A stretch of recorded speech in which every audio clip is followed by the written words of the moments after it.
Welcome to your first and number one. It's just a little explanation of your death. Good morning, everyone. Welcome back to our vlog. Today, we're embarking on a special journey into real human rights here at Manuel Berga University Foundation. We'll be interviewing some key members of our community, the faculty teacher, the students, security guard, maintenance staff, and employee to hear their perspective on our 3 questions about human rights.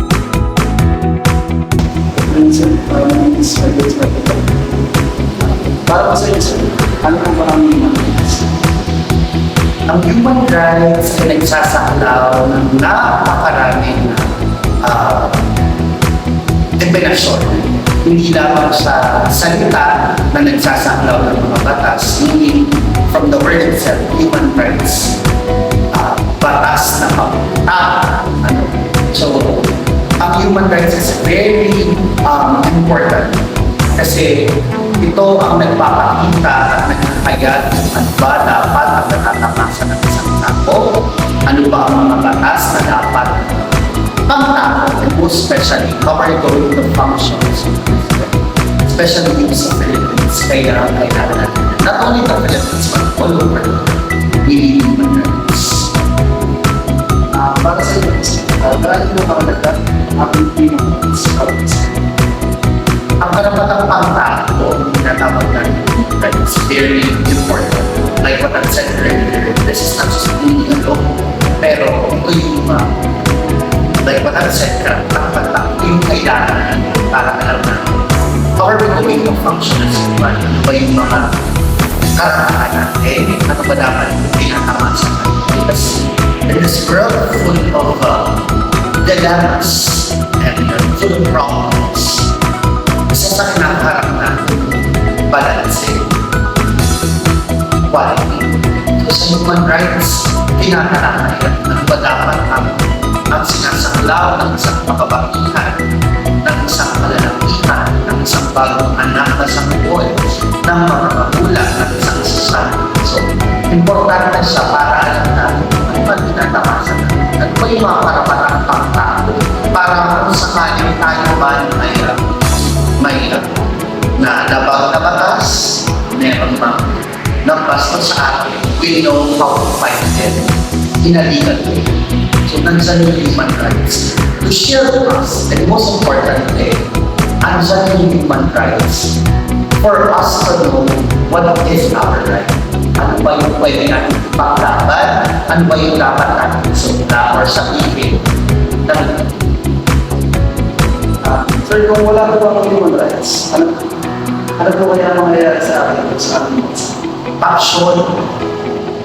Wala actually, nangyayari na pala yan.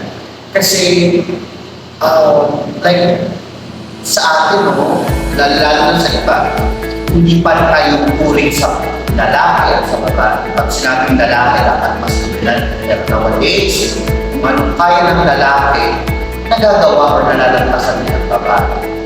Kung ano ang kaya ng lalaki at babae, same way dapat natatamasan ng mga LGBT. Well, yung human rights, isa siya sa sakta, upang mabawasan mo. So kung walang human rights, magkakaroon ng action. Kasi baka mamaya may magkaroon ng dominanteng role na hindi naman dapat. So, ang importante talaga siya, so kung walang human rights, magkakaroon ng hindi pagkakaintindihan, magkakaroon ng hindi balansing respeto, at magkakaroon ng hindi tamang pagkakaunay. Napaka-importante yung human rights. And most importantly, dapat pinagyayaman. You are very loved. Kasi kagaya ng mga pre-orders, right? Pagdating ng panahon, you're going to use that as a tool, no? Para dahil kayo ang papatupad, kayo dapat na nakaalam ng batas, dahil kayo dapat na nakaalam kung sino ba dapat ang masunod sa batas. So yung human rights, when you're going to arrest someone, you're going to give juncture to someone or ano man, alam mo na may nakasaklaw sa human rights, dapat pa namin ito gagawin. So, importante siya kasi wala nito. Magkakaroon ng provision, magkakaroon ng pagkakaroon, magkakaroon ng pagkakaroon. Pero ako, if I would be given a chance, tell this to the Philippine public, government, dapat pagdamanin pa. At dapat isa-alang-alang na paglagay sa mga pag-aaral. Kasi marami pang hindi nakakalam at marami pang hindi nakakalam. So, Ano po ba ang human rights sa inyong palagay?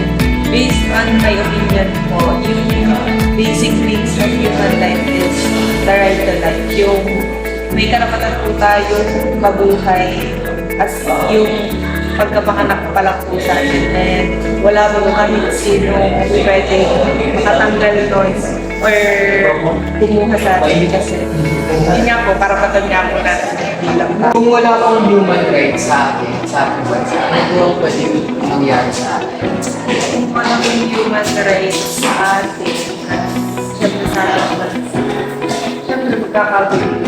For instance, yung pwede na nakakaasan ay ng ibang tao, yung freedom natin. At siyempre, pag nangyari yun, magkakagulo yung tao. Nawalan ka ng karapatan sa mundo. And sa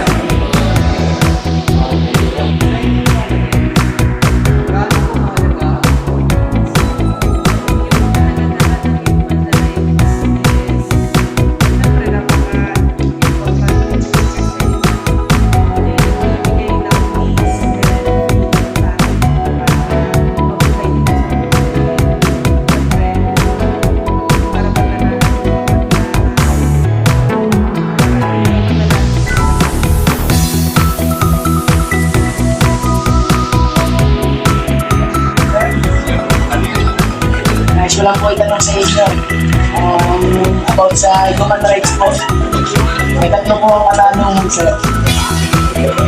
Una po ay, ano po ba ang human rights at karapatang pantao? Para sa akin, bagay ko sa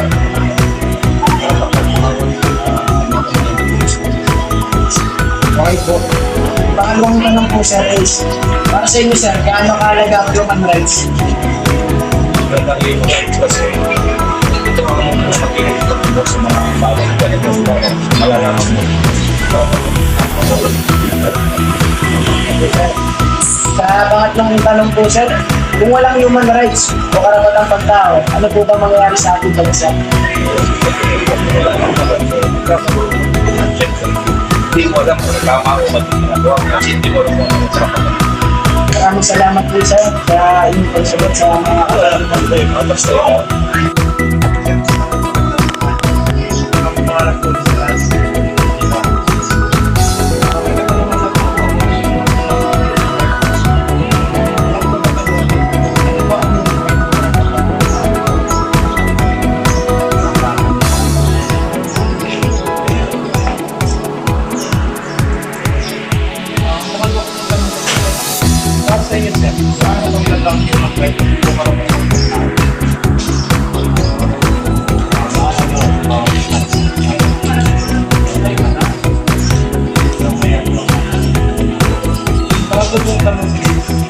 Kung walang human rights o karapatang pangtao, ano po ang mangyayari sa ating bansa? Hindi tayo ng mga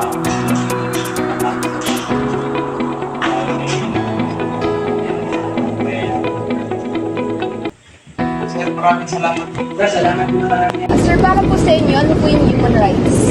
Ang karapatang pantao ay pagkapantay-pantay dahil kung wala ito, ay walang kalayaan. May kalayaan tayong pumili sa kahit anong bagay. Para po sa inyo, gaano kahalaga ang human rights? Para sa akin, mahalaga ang human rights kasi para hindi ka ma-discriminate sa ibang tao. Kung walang human rights, ano po ang mangyayari sa atin o sa ating bansa? Kung walang human rights, walang magiging katahimikan o puro katuluan ang mangyayari sa isang bansa. Thank you po. Salamat po.